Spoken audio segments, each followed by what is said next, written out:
Information. You're listening to Ron Siegel's Home and Finance Radio Show, only on Financial News and Talk. Now live in studio, your host, local and national real estate expert and consumer advocate, Ron Siegel. And hello again. Welcome to Ron Siegel Radio. This is the show with no real boundaries as we discuss current events, financial markets, politics, sports, even poking fun at the rest of the media. This is the show that connects the dots of confusion delivered by conflicting media reports. We connect the dots so you know the actions you can take, how your family or business can benefit from current events. Most of all, thank you for joining me. Within every market, there are solutions as well as tremendous opportunities. You just need some trusted guidance. That is my message, and I will be delivering it every day.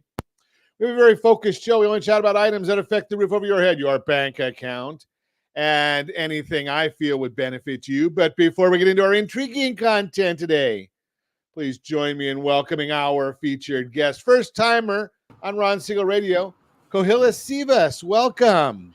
Thank you. I'm so excited to be here today. Glad to have you with us. And let me remind you, if you ever have any home or finance-related questions, I am the consumer advocate looking out for you, and you can reach out to me directly, 800-306-1990, 800-306-1990, or ronsiegelradio.com. Just remember, that's the number you call anytime for assistance. When you call that number, it comes directly to me first. There are operators standing by. Quiet, numbskulls, I'm broadcasting. Well, I do have a great team when it comes to developing a financing plan or plan to save you money. I personally work with you, even if you don't have any needs today. Save this number in your phone for future reference, 800-306-1990, 800-306-1990. And yes, of course, we are celebrating today. We celebrate every day on Ron Siegel Radio. National Cinnamon Raisin Bread Day. I'm a junkie. Yes, I like most kinds of bread. Lightly toasted, nice amount of butter on there. How can you go wrong? National Cinnamon Bread Day. I don't know. Josh went with all the food. He knows me very well. But I did notice today's also National Play-Doh Day. My grandson loves Play-Doh. Do your kids like Play-Doh, Josh? Yes or no? Okay, my grandson loves this Play-Doh. It's a little different than it used to be when I was a kid. Of course, when I was a kid, I think they just called it stones and we kind of carved them. But Play-Doh, I mean, it's not as sticky. It doesn't make as big a mess as it did when I was a kid. National Working Parents Day. Well, that's we got a lot of people working these days. Working Parents Day. So I wouldn't that be every day is National Working Parents Day? I mean, Josh, you juggle so many things going on. I was lucky. Maybe it was a choice. I worked. My wife stayed home and took care of the kids. But I see so many single parents, working parents that are juggling all of it. We have a tremendous processor. She and her husband both work, and they've got 4 kids. Now I know why they both work, is they've got 4 kids. National Guacamole Day. I like guacamole. I don't know if I like guacamole as much as I like the chips and all the other things you're dipping it in or putting it on flautas or on taquitos. So the question of the day, spicy or mild guac? Which is your favorite, spicy or mild? Or mild or spicy? Put it in the chat. And if you're listening to us live on the radio, AM 1490, FM 98.1, or any of our other affiliates, yell at the radio. We will hear you. But if you're listening to us live, just put it right there in the chat and tell us, do you like spicy or mild or spicy? I'm a mild kind of person. I'm not a big into spicy foods. I'm the unique one in my family. Most of my family likes the spicy stuff. I'm more for the mild stuff. Give me good flavor. I like spices, not spicy. But as you can tell, there's not a whole lot of food that I don't like. Maybe be a little bit of oversized. Let's move right along and see what the markets are doing today. The Dow Jones Industrial Average is now up 95.3. The S&P 500 is down 9.5. NASDAQ. Wow, the NASDAQ is down 143 points right now. Ow! Yeah, that's painful. Oil up $1.22 a barrel. Do we want to even look at what gas prices are doing? Okay, $4.77 right here in the formerly Golden State. Now, no matter what they want to tell you, because, the media, they give you bum information. California is paying 28% in taxes and fees. They like to quote just taxes, but when they took away the ability of taxing without the people voting for it, they started calling it fees so they can get away with it. $4.77.5 is the cost of a gallon of gasoline. $4.61 in Hawaii. So we refine it here in California, put it on a boat, ship it to Hawaii, and they still pay less than we pay in California. $3.21 is the national average. Josh is over there at $4 a gallon, less the 50 cents because he's in a real city as opposed to out in the boondocks. So probably, what about 3.5, Josh? About $3.50. Okay, so $4.77 here. Nicole, our processor, $3.09 a gallon. And Danny, who is our loan partner, $3.42 a gallon in Colorado.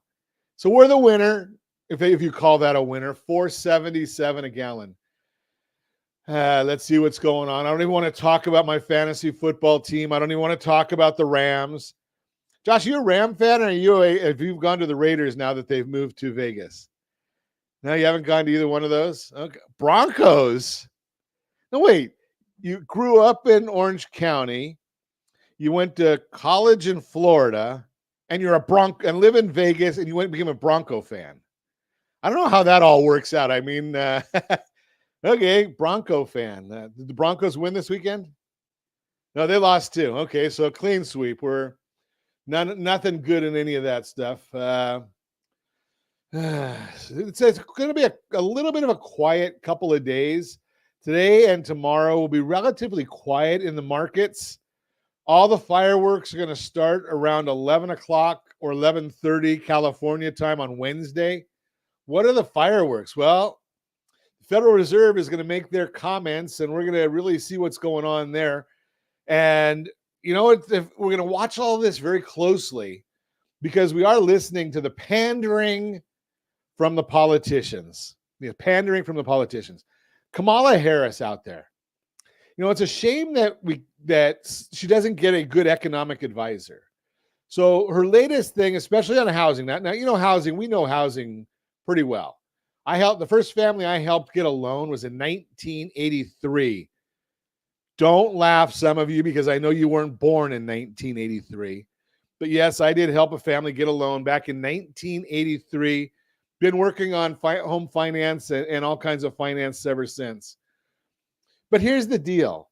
A $25,000 first-time home buyer's tax credit. Well, what is that? Does that mean the government's going to give $25,000 out? The government doesn't give anything out. They tax everybody and then hand out money to who they want to hand out money to. Not the way of doing it. More. Well, if you create more demand, let's go to Economics 101. And I wish that the media, well, wait a second. I wish the commentators, because we don't have real news in America anymore. So I wish the commentators would explain to people. Economics 101, when you start giving out money, when you start giving out incentives, it's because you want more of it. So $25,000 first-time home buyer credit means you're trying to incentivize to get more people to buy houses. Well, we've got plenty of people wanting to buy houses right now. We've got a shortage of houses for sale because interest rates are too high. Why would somebody want to give up a 3 or a 4%, unless they're using the Home Select product? Why would somebody want to give up a 3 or 4% interest rate to go into a 5, 6, 7% interest rate? And it's called rate lock. So maybe the incentive, if they really wanted to help the housing market, there might be an incentive on helping sellers. But, the media doesn't call me, and we just do a little radio show here and talk to a few million people all the time. You're listening to Ron Siegel Radio, discussing your real estate, current events, and the financial markets. When we come back, we're going to learn about education. I like that idea. There's some really good stuff in here that we're going to talk to Kohila about, if I can say her name properly, and about education and parenting. The best time to buy a home this year? What credit card users need to know if the Fed cuts rates this month, all that and more. Reach me anytime. Off-air number 800-306-1990, 800-306-1990, or RonSiegelRadio.com, Facebook.com/Ron Siegel Radio. And if you miss any part of our broadcast, Ron Siegel 1 on YouTube, Ron Siegel, the numeral 1 on YouTube. Stay tuned. We'll be back in just a few. Ron Siegel Radio, your home and mortgage connection. As the economy slows, do you know anyone worried about job loss? At Siegel Lending Team, we offer the Home Select Loan. Think of it as a financial superhero cape for homeowners with good income and credit. It not only saves your home, but also throws a life ring to your credit score. Because who needs stress when you can have peace of mind? Let's secure your future with a smile. Visit rsrhomeselect.com. rsrhomeselect.com. NMLS 217037. You're listening to Ron Siegel's Home and Finance Show with local and national expert Ron Siegel. Now, here's Ron. Welcome back to Ron Siegel Radio. Within every market, there are solutions as well as tremendous opportunity. You just need some trusted guidance. That is my message, and I will be delivering it every day on Ron Siegel Radio. Or anytime at 800-306-1990, 800-306-1990. The Mortgage Minute today being brought to you by our friends at Geneva Financial. When you're ready for that next home loan, Geneva's got the programs and the products. You just need to make the call, 800-306-1990, 800-306-1990. And every day at this time, OBMMI. They provide the most comprehensive, accurate, timely, and interactive analysis of pricing ever conducted in the mortgage industry. Calculated from actual locked rates with consumers across 35% of all mortgage transactions nationwide. They don't tell us points paid, points received, or the APR.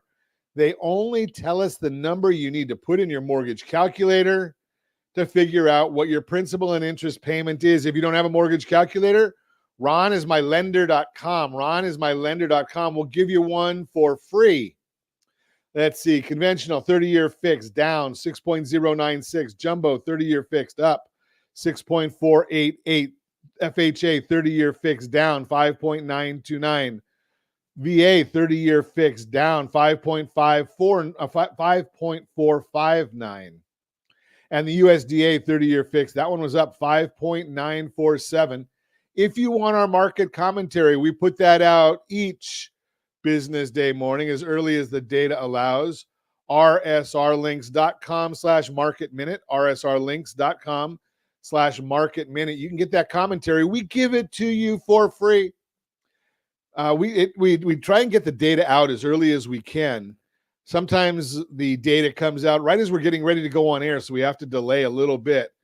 But we do get that out as early as possible. Let's take a look and see what's going on. Those were rates from Friday.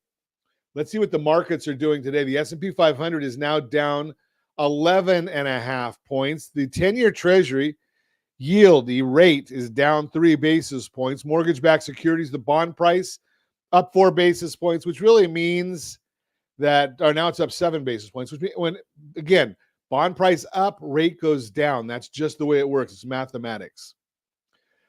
So we know that the Federal Reserve is going to be the big news of this week. We also know a few other things that we're going to share with you as we prepare for the Fed's commentary. So the Fed hiked rates in this cycle to 5.25% and have been extremely restrictive on the economy in order to fight very high inflation. Fed is 100% going to cut rates on Wednesday. The big question, how much? Last week, the Fed futures market, which is like the market's betting line on what the Fed will do, was pricing in only a 15% chance of a 50 basis point cut. 50 basis points means 0.5%. There's been a change of heart, however, with the market now pricing in 65% chance of 0.5%. What changed? Well, Nick Timiraos, Wall Street Journal writer, and as someone who is viewed as the quote-unquote Fed mole, historically, the Federal Reserve has had someone like this who preps the markets for what the Fed is about to do because they don't want to take the markets by surprise. Timiraos has accurately let the markets know what the Fed is going to do several times over the last few years. In his latest piece, The Fed's rate cut dilemma, start big or small. Timmerhouse outlined the close call argument for both a 25 basis point and a 50 basis point cut. While he did not come out right and say what he felt the Fed was going to do, he ended his article quoting former Vice Fed Chair Donald Cohn, who said, quote, "We're at a point where you might say I could go either way, 25 or 50, but I think the risk management has shifted to the labor market and favors doing 50, unquote. It appears the markets are reading between the lines and interpreting this as the Fed mole trying to prep the markets for a 50 basis point cut. Very important to understand that the size of the cut is important, but so is the Fed's tone in their statement. Jerome Powell's press conference and a summary of economic projections. Powell and the Fed can temper or enhance their rate cut decision and can significantly impact the markets with their guidance. Later today, we're going to hear from Fed Vice Chair former Fed Vice Chair Lael Brainerd, who is now the Director of National Economic Council. Since she now works for the White House, her commentary may be taken with a grain of salt, but her prepared remarks were released and highlights that we have reached a milestone in the fight against inflation. Her speech says that the economy has reached an important turning point where the inflation surge of the past 3 years has largely ended. She went on to say that it's important to safeguard the important labor market progress we have made, and she took a victory lap. Quote, "Many were convinced that the combination of a large decline in inflation with a sustained expansion that we are seeing today couldn't happen. The fact that comparable countries experienced the same surge in inflation while the recovery was stronger in the U.S. suggests that government policy differences mattered," unquote. Her comments lead toward a 50 basis point cut as well, even though she is no longer part of the Fed. So we'll see what happens. That's going to be the big issues this week with the Federal Reserve. And, again, we're going to see what they have to say. And that'll be coming out again, as I mentioned to you. We're going to see that report on Wednesday. They'll announce the amount at 11 o'clock Pacific time. And they're going to talk about the thoughts starting at 11:30. That's the Mortgage Minute, brought to you by our friends at Geneva Financial. When you're ready for that next home loan, Geneva's got the programs and the products. You just need to make the call. 800-306-1990, 800-306-1990. Today on Ron Siegel Radio, we are thrilled to be joined by the dynamic Kohila Sivas, a visionary in education and coaching with over 2 decades of experience. Kohila has redefined the way we approach parenting, learning, and personal growth. She's here to talk about the difference between proactive and reactive parenting and how you can create a more successful and harmonious family life. So, good morning, Kohila. How are you this morning? Very good. Thank you for having me. Glad to have you with us. So what is, first, I guess we better start off by defining what is proactive and what is reactive parenting. Proactive is what we don't do as parents, because we're always guarding and guiding our children in a way that we don't allow them to make a mistake, right? We want to protect them. So it comes from us wanting to protect them. We start reacting to what's happening to them. When I say proactive, it's already, we know it's going to happen.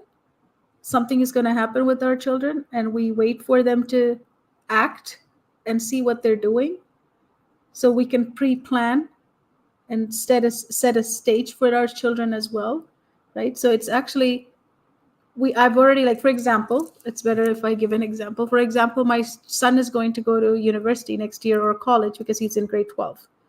So as a reactive parent, I could be with him today, looking at all the places he has to go and doing all the work for him and doing all the action for him. Instead, I'm staying back, and I'm guiding him to choose, where do you want to go? What would you like to do? Right? We give them that space, them to explore their decisions and their actions. Whereas an active parents or reactive parents is all over the child and they're doing it for them. We don't allow the child to make decisions. We don't allow them to make mistakes. So that's what I mean by the difference between reactive and proactive, is a parent who allows their children to make mistakes. So the reactive allows them to make mistakes, or the proactive allows them? The proactive allows, because we're not We're not doing it for them. We're not doing it with them. We're a guide on the side. Okay, so I'm glad you clarified, because I would have thought that the proactive is the one that's saying, trying to teach them ahead of time. You don't want to touch the fire because it's hot, and reactive is, you just burned yourself. I told you don't do that. There is a part of already preparing your child to front loading them, but we don't want to front load them so they don't experience life as it's supposed to be, right? I can't front load, or I can't proactively involve in my child's life when they're adults, right? So we need to allow a space for them to explore on their own. Okay, interesting. So you're allowing them to make mistakes, and then are you at what? So what are you doing once they've made the mistake? Do you let them figure out how to solve it themselves, or are you kind of going in and guiding? We will guide them. That's what parents' job is, to guide them. So we don't fix it. We will guide them, for sure. Okay, don't fix it. Okay, just let them fix it themselves, but give them the tools to do it. Yes. The ultimate duty of a parent is to make their children independent as possible. Not Okay. dependent. Not dependent, right? So how did you get involved in all this?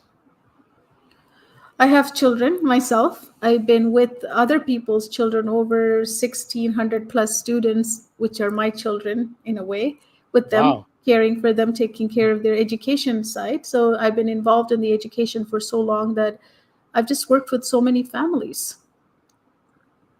Yeah, that's an interesting scenario, because my wife and I have talked about that, and we haven't worked with 1,600. We've only dealt with 3, so we're a little ways behind you. But you learn an awful lot as being a parent, and there's really not I don't know. There's a million books out there, but you're always looking and saying, okay, what's the right one? Where do we get the right information to try and guide the kids? How do you coach, or do you coach people on this, or what is your process? Yeah, I do have programs for parents. I just launched a book in February called Cracking the Parenting Codes. Okay. Basically, what I'm seeing right now in our society is that parents are not parenting anymore. Many families are not parenting their kids. There is a whole movement of being a gentle parent. Positive parenting is the new movement right now. So what that does is, we're not giving our children anything to ground themselves. We're not giving them a structure. A lot of parents are leaving it up to the child.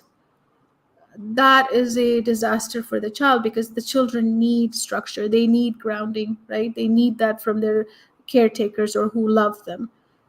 Gentle parenting is good. It's great, but there has to be a balance between it. So that's why I launched the book Cracking the Parenting Code, to help bring back the fundamentals of parenting back into some of the parents' life and these families, because they are struggling, and it shows up great deal in the school environment when these children come to school, and teachers can deal with all of it as well. So that we have a big problem that's surfacing for a while now. So we need to really educate parents, we really educate the teachers and help them, and go back to the fundamentals.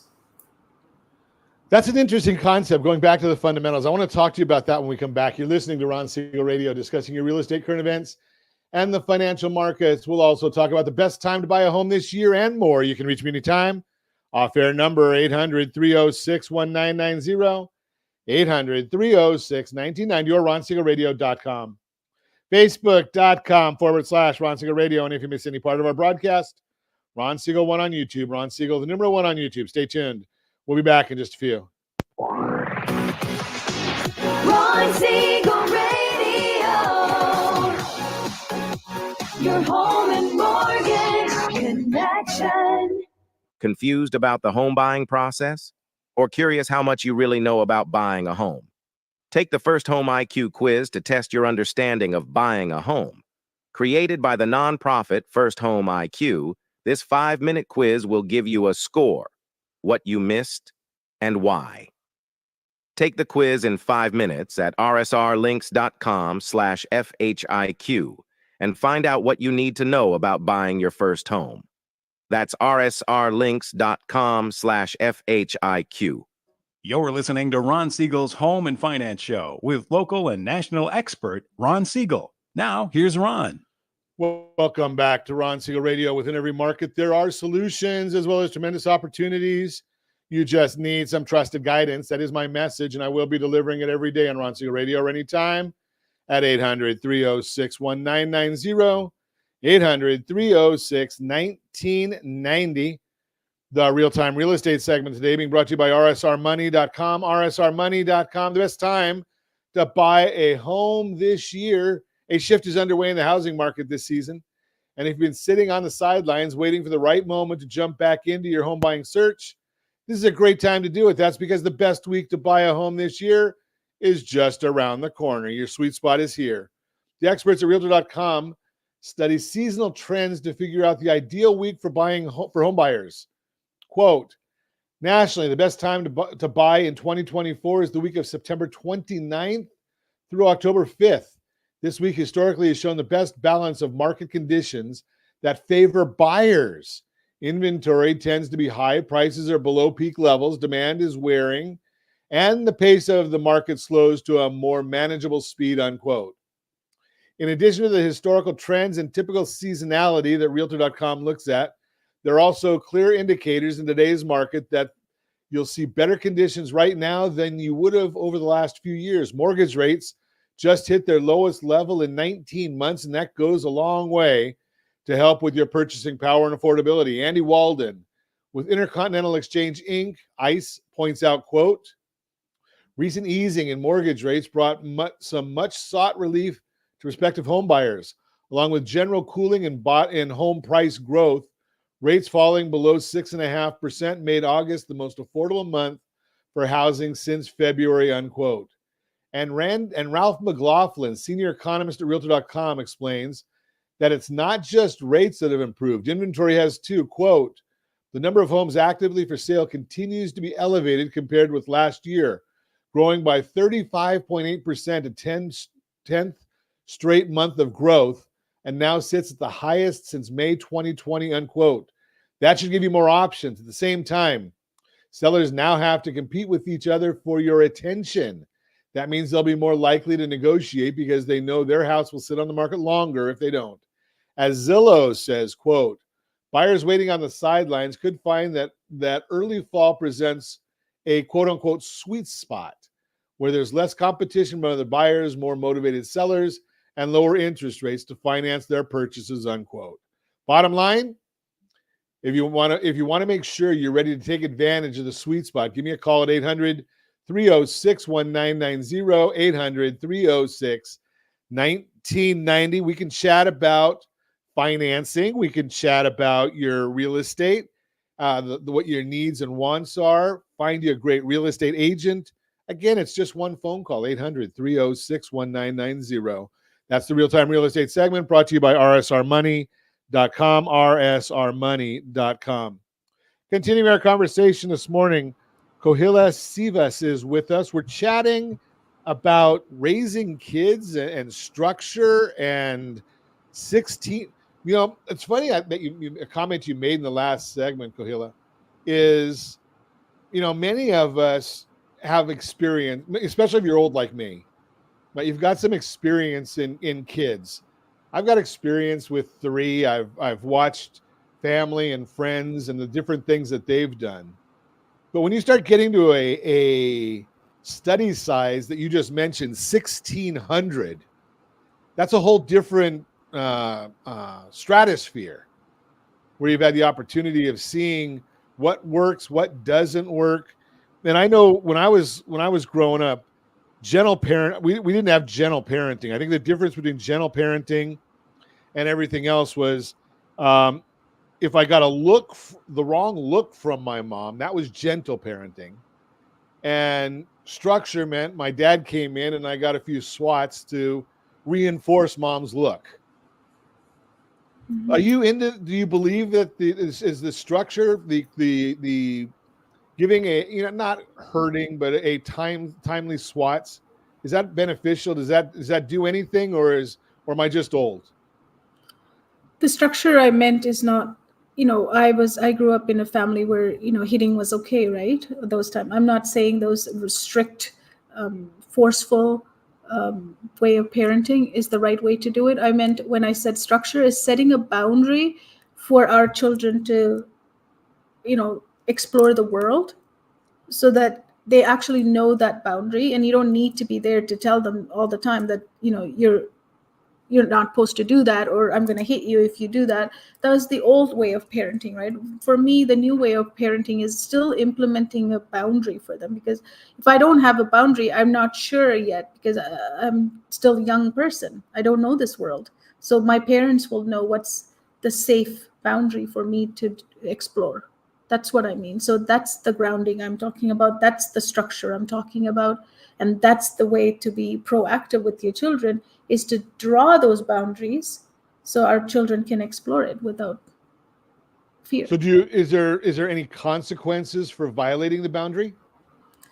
That would be something that the parents could have conversation with the child if they do pass that boundary. Like, for example, a lot of these parents on social media right now is saying that I can't get my child to be off of their phone, and they're not doing any work. They're 24/7 on. This is the extreme cases, right?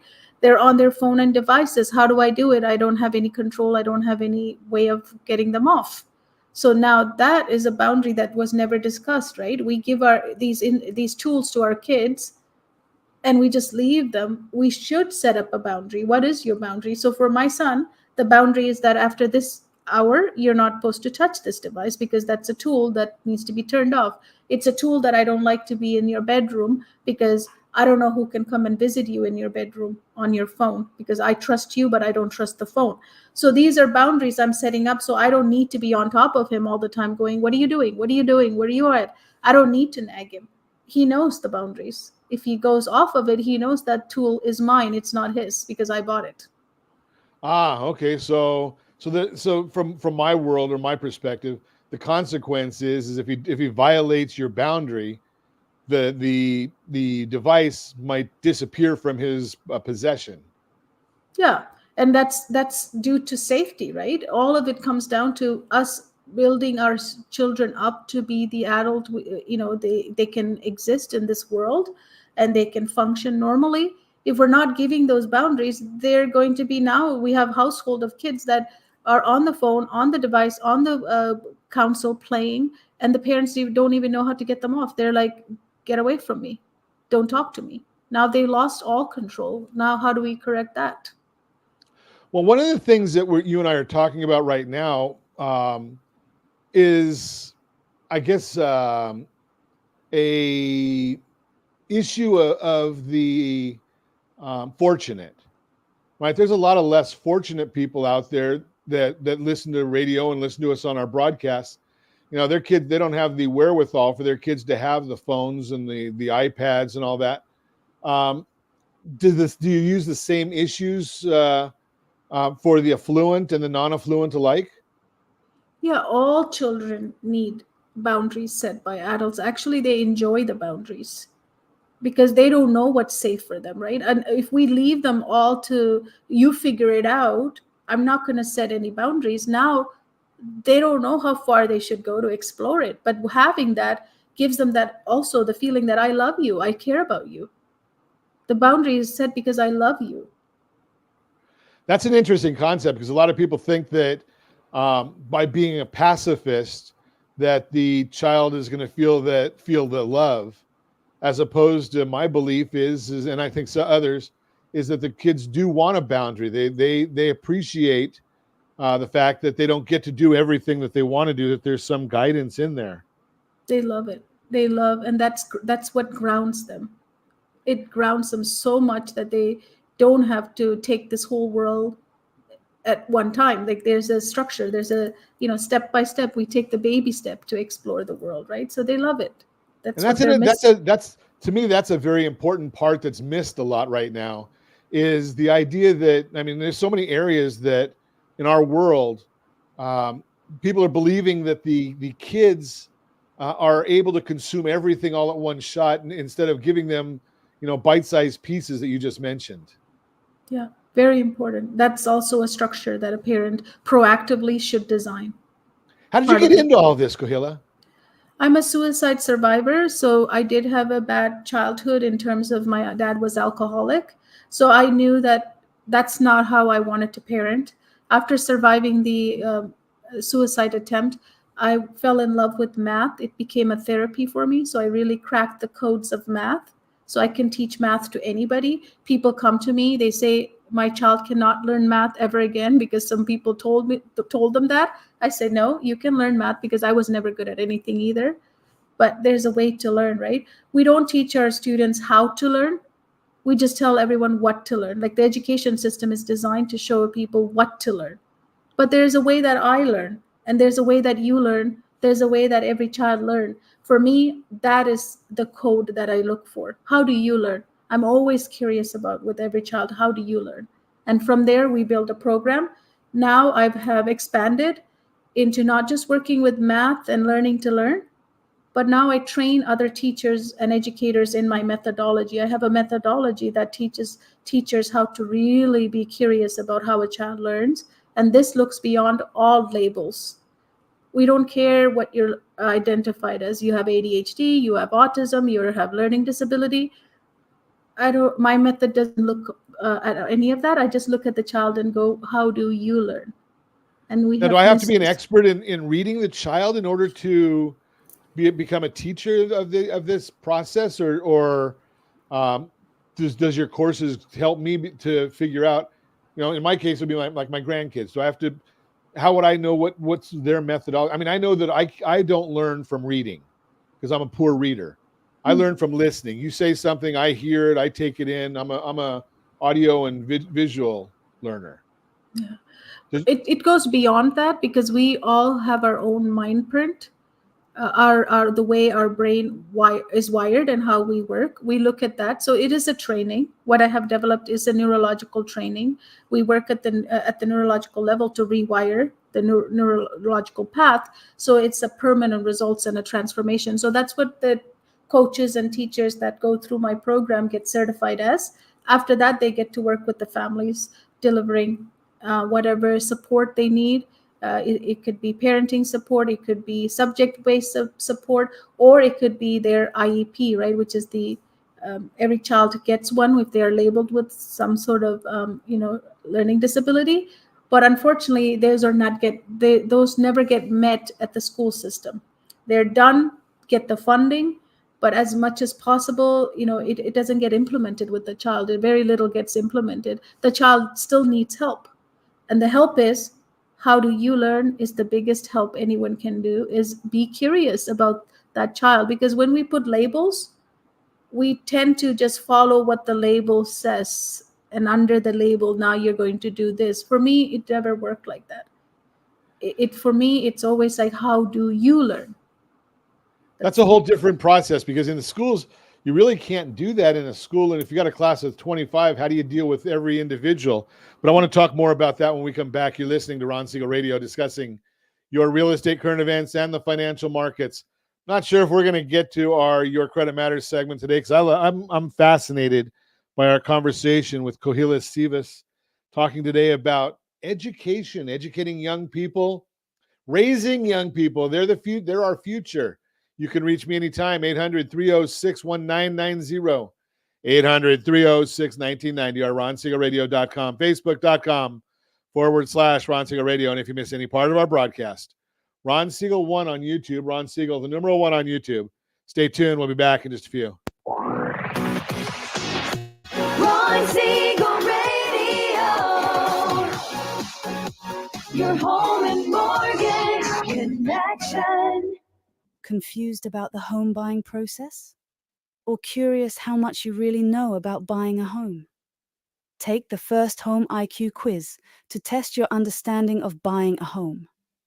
Created by the non-profit First Home IQ, this 5-minute quiz will give you a score, what you missed and why. Take the quiz in 5 minutes at rsrlinks.com/FHIQ and find out what you need to know about buying your first home. That's rsrlinks.com/FHIQ.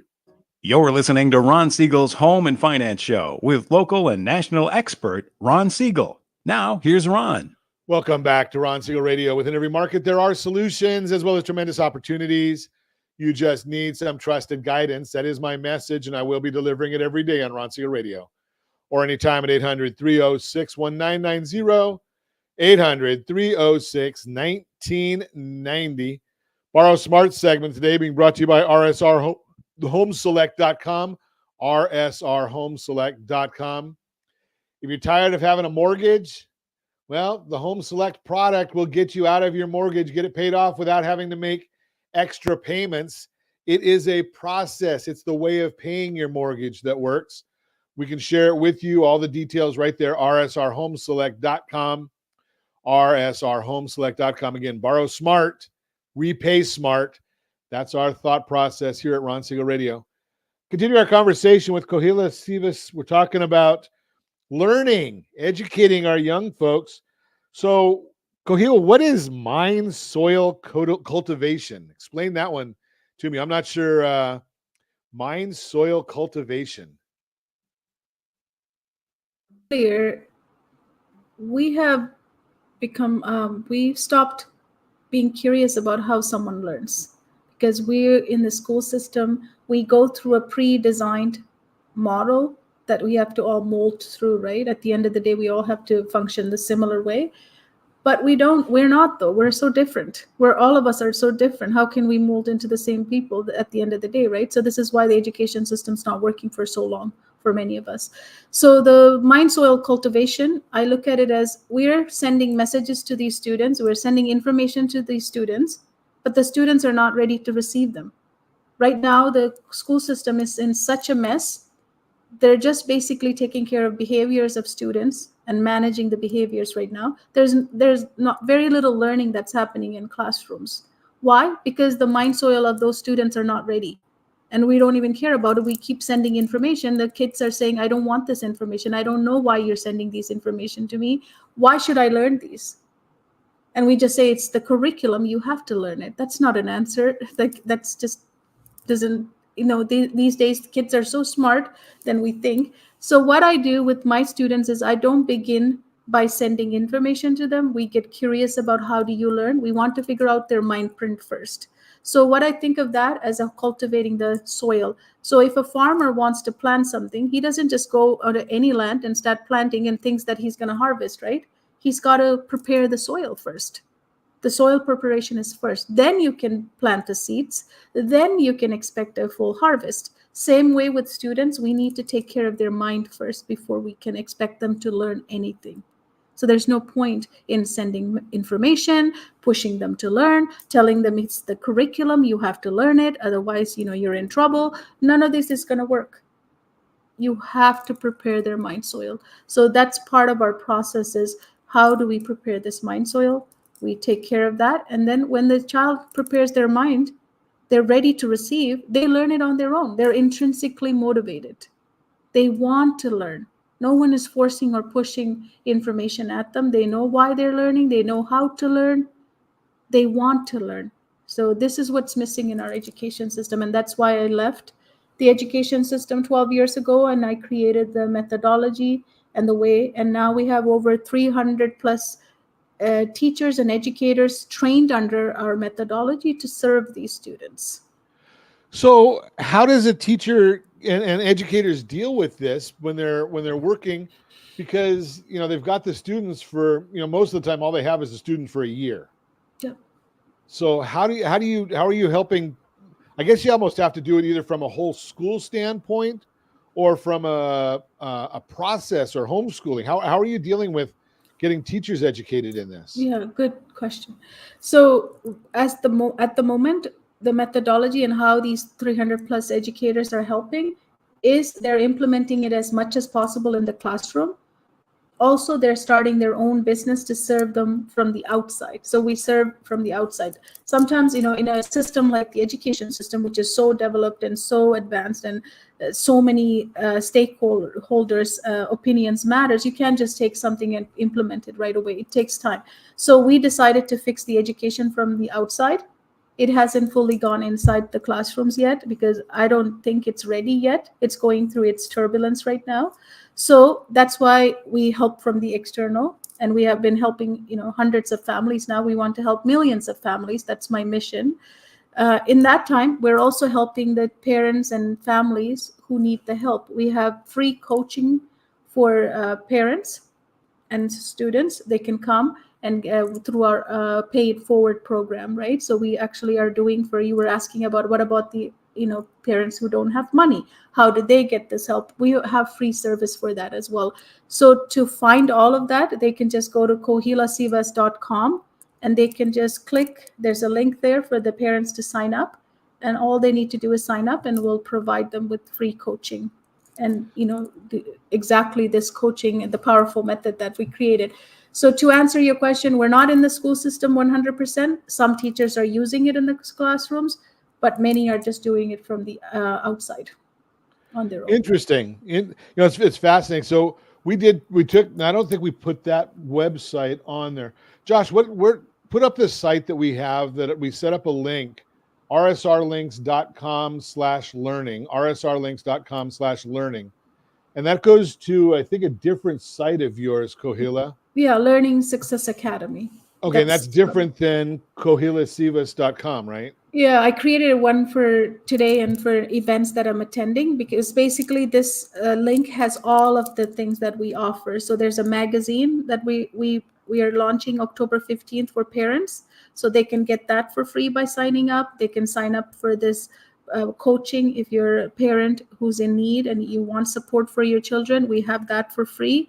And then if you want, for profit, we have coaching as well for parents looking for that. So I just put all of it in one place. That's what this is. Beautiful. Okay, so rsrlinks.com/learning. You can get all of that information from Kohila. We're going to obviously have all of the information right here at our station as well. And Kohila, we didn't get to half the stuff we wanted to talk about. So hopefully we can get you to come back in again and chat with us, because we've had a couple of different organizations come on that are very simpatico with what you're doing. As you probably heard in some of our commercials, we are working with First Home IQ because we know that a lot of young people don't have any clue about mortgages and buying a house, and we want to educate there. Maybe we're not even educating them the right way, but we're trying. And another organization, protectourkidsnow.com, is another one that we've had come on to try and help the kids get educated as opposed to indoctrinated, which we see so much in the schools right now. But I hope you'll come back on and continue our conversation in the future, and let us try and do what we can to help you in your mission, because it sounds to me like you're doing some great things and trying to help educate young people, educate parents, because there's so many books out there, and there's, in my opinion, a lot of them are giving people the wrong information about educating their kids and guiding their kids. And we need more people like you out there trying to make a difference. So really appreciate you coming in. Again, rsrlinks.com/learning will get you to Kohila.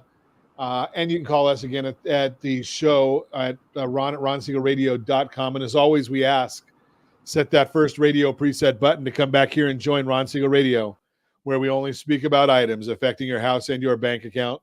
Thanks to all of our sponsors. Big thanks to Josh and Sean for engineering us today. And of course, a special thanks to you for spending a little bit of your day with us. That's all for Ron Siegel Radio. Again, if you have any questions or to meet any of our guests, call me anytime, 800-306-1990, 800-306-1990, or ronsiegelradio.com. And remember, make a lot of money so you can help a lot of people and have a lot of fun. Have a great day. We'll talk to you next time on Ron Siegel Radio. Trouble that can be named.